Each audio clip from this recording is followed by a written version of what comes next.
Bienvenue à cette émission Appel de l'Aurore. Je reçois cette semaine pour vous un frère du Sacré-Cœur, frère Daniel Charland. Bienvenue, Daniel. On te voit parfois dans les églises de Victoriaville, moins souvent qu'avant, je dirais, mais quand même, plusieurs d'entre nous vont te reconnaître. Daniel, tu es un frère du Sacré-Cœur. Comment t'es venue ta vocation?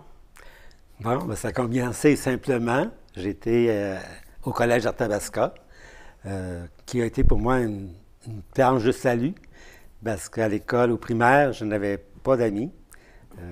Ah non? Non, j'étais plutôt timide, puis surtout pas rejeté, mais en tout cas, je n'avais pas d'amis. Tu n'avais pas d'amis. Tu venais de quelle région? Sainte-Sophie-de-Lévrard. OK. Puis là, arrivait le début des polyvalents. Ah oui, oui, oui, oui. Et là, j'allais juste pour le cours d'éducation physique et je trouvais ça intimidant. Les jeunes prenaient nos frites. Ah oui. Tel groupe, il fallait que tu passes sur le bord du mur. Toi, l'autre groupe, c'était dans le centre du corridor.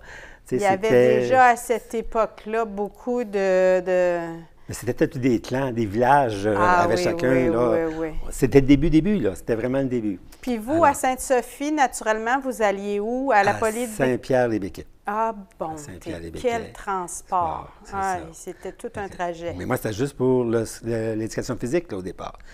Les cours de secondaire 1, on était encore à Sainte-Sophie. Et là, j'ai demandé pour aller au collège. Et avec mon frère, on est allé au collège Arthabasca. Puis, j'arrivais en secondaire 2. Puis, comme je l'ai dit, j'étais timide, là. Hein? Alors, ce qui fait qu'il fallait faire le concours d'art oratoire. Alors, ça commençait assez vite. Mais c'est la confiance que les éducateurs avaient envers nous autres qui faisait que je dépassais mes limites. L'année suivante, j'étais dans le choral. Ensuite, en secondaire 4, fin secondaire 4, on me propose d'aller dans un camp de l'Alpec, qui était pour l'animation liturgique. Alors, ce qui fait que j'arrive, moi, je suis pour l'animation liturgique. C'était tous des prêtres, une sœur et moi. Ah, quand même! Alors qu'il y avait le chant, mais moi, les frères m'avaient demandé d'aller pour la liturgie. Alors, je vais là, et un groupe de jeunes, on va souper ensemble, et eux, là, la foi, c'est envers quelqu'un. Tu sais, je crois en quelqu'un, pas en quelque chose, en quelqu'un. Ça t'a surpris? Ben oui, je veux dire, Jésus, je l'ai toujours entendu parler. Je l'avais entendu parler de ma famille, puis j'allais aux prières charismatiques, mais quelqu'un est là. Quelqu'un de vivant. Oui, oui. Et là, c'est avec le fragile Adam, qui était l'aumônier du collège, que j'ai dit, ben moi, je voudrais découvrir, là. J'ai dit, je fais la religion par tradition, OK? Par obligation, parce qu'au collège, on allait à la messe à tous les jours. Donc, mais j'aimais ça, mais je veux dire, j'avais pas la connaissance de Jésus, qui était quelqu'un, tu sais. C'est beau. Alors, c'est ça, ça a commencé. Ça a été ton coup de foudre pour Jésus, tu as eu envie de le connaître. Oui, oui. Puis, c'est ça, les frères m'ont invité à vivre le noviciat. Okay. Ils ont dit, tu vas découvrir la Bible, les sacrements, l'histoire de l'Église, la communauté, bien sûr, puis aussi les engagements sociaux. Petit à petit, tu as cheminé. Oui, et c'est ça. Alors, toutes les démarches, là, c'est 2 ans. Le noviciat, maintenant, c'était 6 ans de vœux temporaires pour arriver à faire un choix. Moi, je n'ai pas pu faire ma retraite de 30 jours avant mes vœux perpétuels. Je l'ai fait quelques années plus tard. Ça, c'est avec Ignace de Loyola, les Jésuites. OK. C'est une belle démarche. J'ai fait la démarche dans la relation. En tout cas, c'est les exercices de Saint-Ignace dans la vie courante. Oui, oui, oui. Donc, j'étais 1 année à être accompagné. Et là, c'était pour guérir les blessures. C'est important. C'est important de s'arrêter, puis de vraiment refaire une relecture de sa vie, puis de voir, bon, OK, ça, c'est là, puis comment je peux...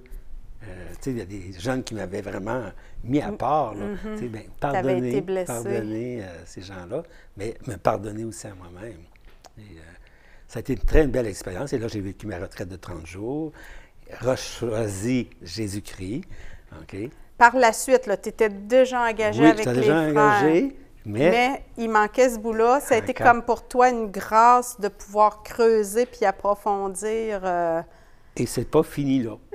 Ça n'a pas fini ça là. Ça n'a pas fini là. Moi, je me sens un peu comme l'eunuque avec Philippe là, dans la Bible. Oui. Tu sais, je veux en savoir plus. J'en découvre des choses sur Jésus, sur la Bible, sur la parole de Dieu, sur le Dieu miséricorde, tout ça. Et j'ai toujours le goût de continuer à approfondir, à aller plus loin. Il y a toujours quelqu'un sur mon chemin qui m'interpelle à vivre quelque chose, d'autres choses. Je regarde, par exemple, Zilios. Oui. On a fait une recherche-action. Okay? Moi, c'était avec les couples et familles. Donc, j'allais où se trouvent les couples et familles le samedi et dimanche. OK. Dans tu notre as fait vie cette de Victoriaville. Oui, OK. Victoriaville. C'est où qu'on pense qu'on trouve du monde, les familles. Dans les arénas? Exactement. C'est là que j'ai été, boutique de Victoriaville. OK. Puis là, j'allais là. Mais là, moi, j'y allais avec mes projets avec le Centre Emmaüs, de présenter mes programmes, mes activités. Puis ça ne marchait pas. Ben non. Et là, en faisant les relectures avec cette recherche-action-là, ma position n'était pas bonne. J'allais pour vendre quelque chose. Alors que je devais être ouvert à l'esprit, qui, lui, va me mettre sur mon chemin, les personnes qui ont besoin. Parce que c'est ça que je me suis rendu compte, en étant agente pastorale, on a proposé des programmes, des activités. OK? Mais là, quand tu es dans la vie, dans le monde, OK, c'est pas ça là, que tu as à faire. Tu vas être comme Jésus, à l'écoute. Jésus était à l'écoute des gens sur son chemin. Exact. Et là, il répondait à qu'est-ce qu'il avait de besoin. Il a changé la vie de quelques-uns de ceux qu'il a rencontrés. Oui. Mais pas de tous. Non, ça, c'est ça. Ça, par exemple, quand j'ai été avec les immigrants, une intervenante nous a dit ça à tout le groupe qui était là. Elle a dit, faites attention, vous n'êtes pas des sauveurs. Vous êtes des aidants, OK? Mais respectez vos limites. Puis ça, j'ai eu dû à l'apprendre. Parce que moi, j'étais un peu un walcolique. Ah oui, tu travailles beaucoup. Oui. Donc, j'ai eu, justement, en 2019, à aller faire une session 9 mois pour vraiment me déprogrammer, si on peut dire, pour pouvoir être plus. Et cette expérience-là m'a fait vivre l'abandon. M'abandonner au Seigneur, parce que moi, j'avais un star qui travaillait beaucoup dans ma tête. Alors, c'était d'essayer d'arrêter, de faire confiance. Que l'Esprit Saint, l'Esprit de Jésus, il est là, il va m'éclairer, il va mettre sur mon chemin les personnes qu'il faut. Parfois, Daniel, quand on est en pastoral, il faut remettre à Jésus ce qui appartient à Jésus et garder pour soi d'être simplement des instruments. Eh oui, oui. Je me souviens d'une fois où j'avais répondu au téléphone à la communauté. Une personne m'avait dit « Je me suis mariée pour sauver mon mari. » Mais là, ça ne marche pas. Puis je m'étais entendu dire, c'est Jésus qui sauve. On ne se marie pas pour sauver. Ça, c'est important. Tôt ou tard, comme agente pastorale, comme intervenant en spiritualité, en pastoral, il faut l'apprendre, puis il faut le vivre. Je trouve ça beau que tu aies reçu cette grâce d'apprendre.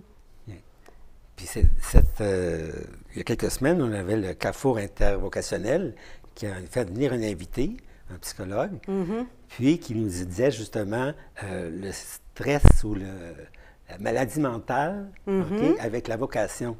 Ah oui? Actuellement, ça existe? Ben oui. On peut être malade, dans le sens que... Même si on est religieux? Oui. Dans santé mentale? Oui, oui. Mais c'est que la pression qu'on peut mettre sur des jeunes aussi. Ah oui. OK? Parce que nos communautés sont vieillissantes. Oui. Pour ne pas dire qu'on est à la fin de vie. Oui. Au Québec, il y a beaucoup de communautés qui vont disparaître, OK? Dont la nôtre, probablement. Donc, ici au Québec. Donc, quand un jeune vient... Parce que là, tu es des plus jeunes de ta communauté en ce moment. Oui, oui, oui. Dans les plus jeunes. Oui, il y en a quelques autres après moi, là, mais on est des plus jeunes, oui. On a eu un petit rassemblement, justement. On est 11. On est 11 en bas de 67 ans. Quand même, hein? Oui. Donc, la pression de la communauté Bien, sur les jeunes, c'est qu'il faut faire beaucoup? attention à ça. Tu sais, ils viennent nous aider. Puis surtout les nouvelles générations, c'est que je suis prêt à donner de moi. De mon temps. Je pense que je peux répondre à votre besoin, OK, en m'impliquant avec vous autres, mais pas pour la vie. Temporairement. Je vais donner tout ce que je veux. Puis il y en a que ça fait 7 ans là, qui collaborent avec nous. Tu sais. Puis des gens nous disent, pourquoi vous ne demandez pas qu'ils rentrent dans... Tu sais. Ouais. Non, on lui a déjà dit, mais il ne faut pas revenir là-dessus. Ouais. Si lui, il désire, il va nous le dire. C'est ça. Puis, mais c'est ça la pression parfois qu'ils ont, certains jeunes, qui sentent un appel. Ils ont le goût de donner. OK? Mais quand ils arrivent, puis là, ils sentent une pression, c'est les exemples qu'ils nous donnaient, c'est que, bon, OK, là, ça fait 4 ans que tu es avec nous. Oui, prendre une décision. Tu n'embarques pas. Oui, oui, oui. Mais là, oups, ça a tout le cheminement, la personne, elle tombe dans une maladie, tu sais, dans un... Dans une pression. Puis à ce moment-là, elle n'est plus libre. Non, donc, exactement. son oui n'est pas un vrai oui ou son non non plus. C'est ça. C'est sûr qu'un jour, il faut décider. Il y a Oui, des oui, choses. oui, oui. Mais je pense que les nouvelles générations ne sont pas dans la mentalité qu'on avait autrefois. La permanence, hein, pour eux, c'est vraiment un défi. Ah oui. Bien, tu sais, je veux dire, mon père, puis même moi, ma génération, quand tu embarquais dans un emploi, c'était pour la vie. Exact. Tu ne te posais pas de questions, je vais te changer.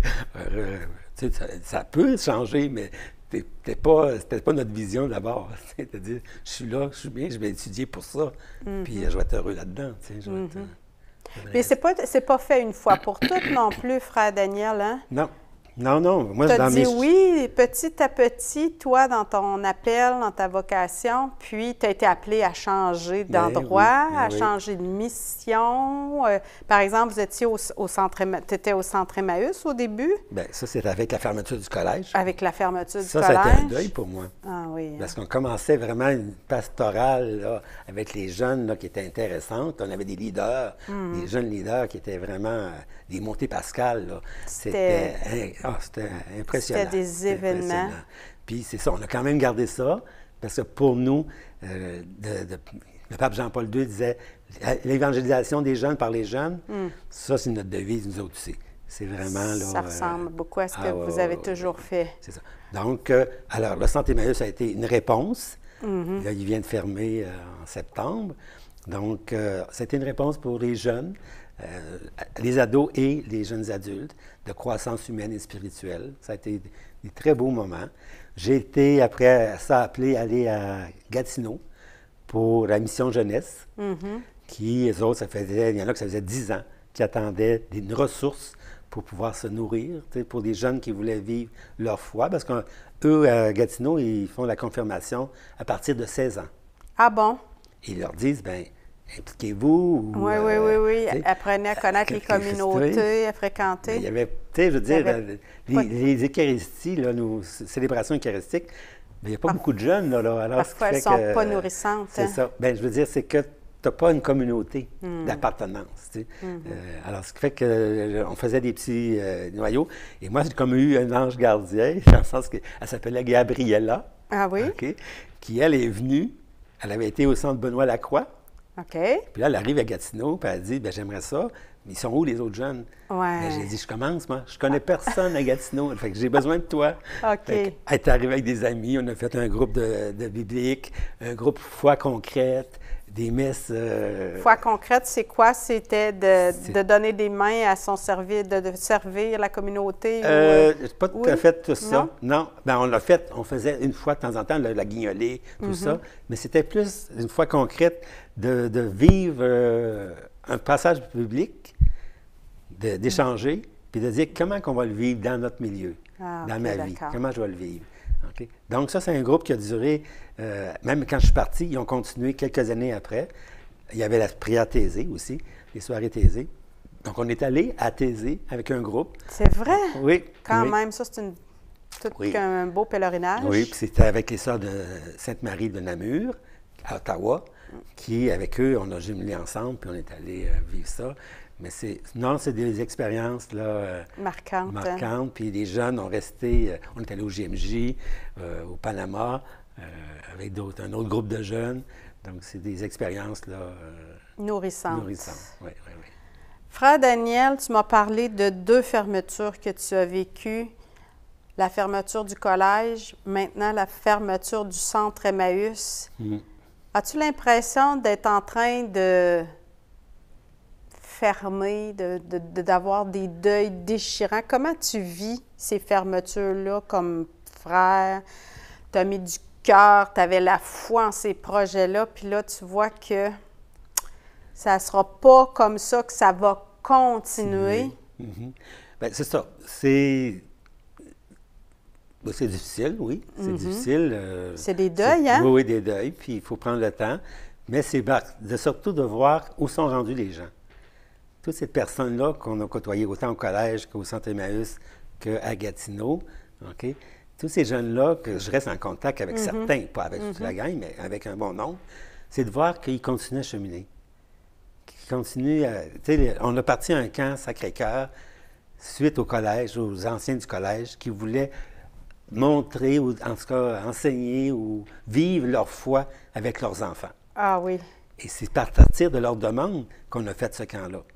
Un camp qui a juste 2 petites catéchèses, si on peut dire, on appelle ça des capsules d'évangile, OK, où on prend le temps de faire une mise en situation, puis d'intégrer ou d'actualiser la parole. OK? Puis le soir, c'est un temps de prière, un petit temps de prière qu'on fait ensemble. Le reste, on joue, on va, on fait de l'artisanat, on fait les embarcations, on profite de la nature. Du site, parce que là, maintenant, tu es au camp Beau Séjour comme tel. Oui. Vous offrez justement à partir de toutes sortes d'intuitions, de gens que vous côtoyez qui font des demandes, vous offrez toutes sortes de services. Oui, exactement. On a eu des camps familiaux, des camps pour les écoles avec le frère Gendron, je me souviens, on l'a déjà reçu à l'émission Village des Sources. Une belle expérience. C'est une belle expérience pour lutter contre l'intimidation, justement, dans les écoles. Oui, c'est un programme là, qui est vraiment bien fait, qui dure de 9 h. Les écoles arrivent vers 10 h, puis ils repartent à 19 h. OK? Mais dans cette période-là, ils ont fait du jeu, ils ont joué. Mais il y a aussi des prises de conscience. Est-ce que je veux dans le monde positif ou négatif? J'ai un choix à faire. Est-ce que je veux un monde de paix ou de guerre? Donc, on a des choix. Mais c'est que les jeunes se donnent des qualités, mais aussi, ils s'en vont... Ils se reconnaissent. Oui, ils voient que c'est vraiment des choses concrètes de leur classe. Okay? Puis là, après ça, on arrive avec des défis. Qu'est-ce qu'on veut changer? Okay? Parce qu'il y a un professeur, à un moment donné, qui l'a dit, il a dit, moi, j'ai plus le goût d'être enseigné. Okay? Bien là, les enfants ont dit, non, madame, on vous aime, c'est pas parce qu'on vous aime pas, là. On est tannant, mais c'est pas parce qu'on vous aime pas. T'sais? Puis on dit, oui, on va vous... Puis c'est ça, il y en a qui se sont excusés, professeur. Donc, il y a des beaux miracles qui se font, parce que c'est sûr que quand les écoles viennent, on ne parle pas de Dieu, mais il y a des jeunes qui, eux, ont senti la présence de Dieu dans cette journée-là. Qui posent des questions. Bien, c'est surtout, on a une feuille d'évaluation à la fin. Ah oui. Puis un mois plus tard, on retourne dans la classe, puis on lit les évaluations. Et là, bien, qu'est-ce que tu veux? Le jeune a dit ça. On ne peut pas l'empêcher, c'était lui qui le dit. Donc, il y a une suite. Oui. Puis, bon, c'est ça. Le diocèse de Nicolette, l'année passée, a demandé pour des jeunes qui avaient été dans le parcours GPS. Pour l'éveil à la foi. C'est ça, exactement. Pour les sacrements. Puis qui, avec les événements, les circonstances, les engagements, le sport, etc. Ils ne sont pas allés jusqu'au bout. Ils ne sont pas allés jusqu'au bout, mais ils voulaient vivre leur sacrement. Donc, on a fait un camp pour eux autres. OK. Alors, j'imagine que ça s'adresse à des enfants un peu plus vieux. Oui, il faut qu'ils soient au secondaire. Il faut qu'ils soient au secondaire. Puis, si on veut passer tout droit dans le parcours qui est plutôt destiné aux enfants, ils peuvent venir faire un camp, puis qui se termine par l'offre du sacrement. C'est ça. Pour le baptême aussi? Là, ça, c'est nouveau. Ça va être nouveau de cette année. C'est des demandes qu'on a eues. Ça, c'est vraiment plus... on va être un petit peu plus long que la fin de semaine. Là. Il va y avoir une démarche. C'est ça. Donc, vers le baptême, vers la première communion. Pardon, et confirmation. Confirmation, un autre camp. Parce que les deux, l'année passée, on a fait les deux, qui investit sa confirmation dans la même fin de semaine. Mais c'était un peu intense, là. Okay. Donc là, on a dit on va séparer les deux. Puis ils peuvent le vivre sur 2 ans, 3 ans. Ils ne sont pas obligés de faire les 3. Pour le baptême, en principe, ils vont tout faire. Ils vont être baptisés, confirmés et première communion en même temps. C'est pour ça que la démarche va être un peu plus longue pour eux autres. Puis c'est qu'on veut aussi créer des liens avec la paroisse. Au moins avoir, comme ici à Victoriaville, il y a un groupe d'Hélios. Oui. C'est des jeunes de 11-14 ans qui se rassemblent, qui ont des animateurs, des jeunes qui animent. Alors, ils apprécient le site, hein, parce que le camp Beau Séjour, c'est aussi un site près d'un lac, dans la forêt, avec des sentiers, avec une croix en montable, une piste d'hébertisme pour éprouver. Et depuis l'année passée, on a une tour d'observation. Quand même. Dans la piste d'hébertisme. Puis une belle chapelle depuis quelques 2018, années. En 2019, a été inaugurée. Alors, c'est un site fabuleux pour des expériences dans la nature. Puis c'est qu'on parce qu'on rencontre Dieu dans la nature aussi. Juste le fait d'être en nature, il y a déjà la présence. Oui. Puis c'est justement, dans la plupart des camps, on fait vivre l'expérience du silence. Silence en forêt, en nature. On les a préparés à ça, mais de vraiment prendre le temps. Prends un objet, je veux dire une pierre, une branche, regarde les écureuils, les oiseaux, écoute l'eau, tout ça. Donc, trouve la place où tu veux être, là, puis prends le temps de regarder qu'est-ce qui se passe autour de toi et surtout à l'intérieur de toi. Alors, c'est... Dernièrement, une petite fille, là, qui dit, par ce silence-là, j'ai découvert pourquoi je ne m'aime pas. Ah bon? Puis, quand même. Puis là, avec le camp, elle dit là, je sais que je veux m'aimer. Quand même. Que je veux être heureuse. C'est toute une prise de conscience. Bien, c'est ça. C'est juste pour cette personne-là, ça a permis ça. C'est le silence. C'est le miracle. Oui. Alors, c'est ça. On peut aussi vivre en famille des week-ends, se rendre ensemble, s'annoncer. Oui. Ça fonctionne, on s'annonce, on s'inscrit, puis on peut avoir un endroit réservé pour notre famille où on va... On a des maisonnettes. Il y a le sous-sol du Grand Gilbert qui a des chambres. Pavillon. Qui a des chambres pour l'hiver, là, parce que l'hiver, l'été, c'est sûr que les maisonnettes, ça prend plus de temps l'hiver à réchauffer. Oui. Donc, on utilise plus le sous-sol. Oui. Mais c'est ça. On n'est pas beaucoup dans nos chambres. Quand on vient au camp, on est plus dehors. Exactement. Alors, ça fait que c'est pas grave si les fenêtres sont pas très grandes, là. Oui.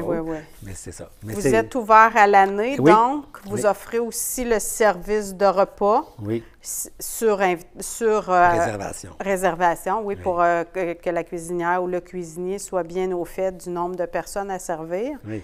Mais on peut aussi aller marcher, apporter son petit baluchon, aller marcher, profiter du site. Oui. Ça aussi, c'est possible. Oui. C'est ça. Il s'agit d'un droit de passage qui est demandé. Pour les citoyens de Saint-Martyr, bien, eux, c'est une entente avec la municipalité. C'est gratuit pour eux, pour venir. Puis, c'est ça. C'est sûr que l'été, il y a beaucoup plus d'activités. C'est les embarcations, tu as pédalo, tu as planche, tu as kayak, tu as rabasca, tu as canot, le ponton. Qui sont disponibles pour les gens qui... Puis il y a aussi la baignade, parce qu'on peut se baigner dans ce lac-là. On peut pêcher, on peut se baigner. C'est vraiment la nature là, dans tout ce qu'elle a de... Sauf que les embarcations doivent être les nôtres. Juste dans le sens qu'on ne veut pas d'embarcation d'ailleurs pour ne pas contaminer. Contaminer le site, puis polluer aussi. Hein, oui, c'est ça. C'est une autre mission qui se déploie pour les Frères du Sacré-Cœur. Vous êtes plusieurs maintenant à vivre ensemble au camp. Oui, on est 8 frères. Le doyen en 83. Quand même. Puis le Benjamin, c'est le frère Jasmin qui a 57 ans. Donc, il y a une vie communautaire aussi pour vous au camp. Oui. Vous êtes déployés physiquement, Frères du Sacré-Cœur, en ce moment, combien? Partout? Ici, à Victo, vous avez encore une maison. Oui, sur la rue Saint-Louis. Ensuite, on est à un appartement. Vous êtes en location, hein? Oui. Et on a à Québec. Québec. C'est une maison qui a une infirmerie. OK. Donc, ils sont une quarantaine. C'est là où les frères âgés c'est ça, sont reçus. C'est les retraités.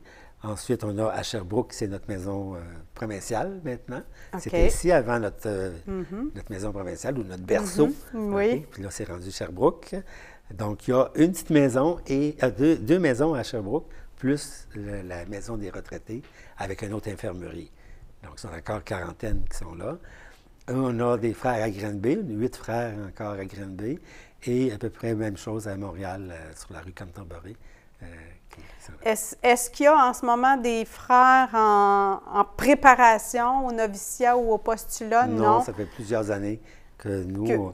vous n'avez pas de... Non, puis c'est que quand il y a un grand écart d'âge, les autres communautés, ce qu'ils font, c'est qu'ils les envoient bien souvent avec soit les États-Unis ou en France ou ailleurs pour les former, mais aussi être avec des jeunes de leur âge. Ah oui, c'est ça. Après ça, ils peuvent revenir en mission. Vous avez oui. Au Québec, mais... C'est une nouvelle façon. Nous, ici, on n'a pas eu de demande, là. Ça fait plusieurs années. Comme je dis, c'est qu'actuellement, on est plus à travailler, nous, ce qu'on appelle les associés. OK. Donc, des membres associés, des gens qui veulent vivre de notre spiritualité.